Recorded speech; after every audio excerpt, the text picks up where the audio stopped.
So what I want everyone to do is raise your right forefinger. Your right forefinger is now, forever now, your trigger finger. This middle segment, this middle fleshy part of that first segment, from the tip to that first crease, this middle pad in here is where you're going to make contact with your trigger. It's extremely important that you can touch your trigger with this pad. If you can't, you need to find a handgun that better fits you. Fit is extremely important with respect to buying a handgun that meets your specific needs. Fit.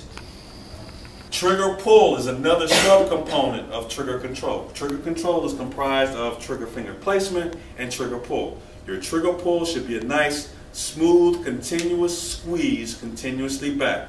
You don't want to start, stop, start, stop. Nice, smooth pull. Your trigger finger should be the only thing that moves, okay? Those are the two components of trigger control: trigger finger placement and trigger pull. And of course, follow through is extremely important. What is follow through? You're aiming at your target. We're assuming a 6 o'clock sight picture because my manual didn't tell me any different.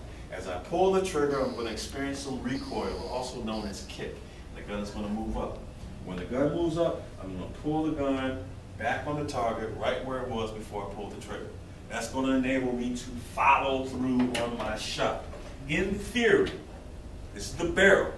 In theory, as I pull the trigger and I get some discharge and the gun moves, the objective is to influence the final shot placement of that bullet when it leaves my barrel. So when I pull it back onto target, by the time that bullet theoretically travels through this 4 or 5 inch barrel, I'm going to try to influence where it ends. And I do that by following through on the shot.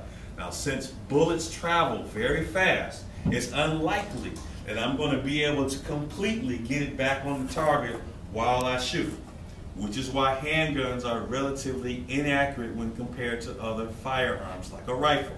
I was watching that movie last night. I was telling you all about Shooter.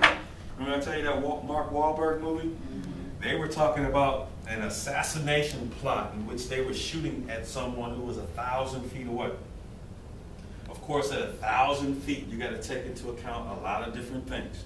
You got to have an accurate firearm, such as a rifle.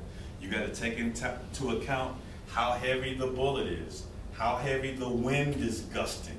Are there any instructions? The length of time that it takes to travel 1,000 feet. When you pull the trigger and the gun goes bang, that bullet still has got to take time to get wherever it's going, and then you have to predict where your target is going to be by the time that the bullet gets there.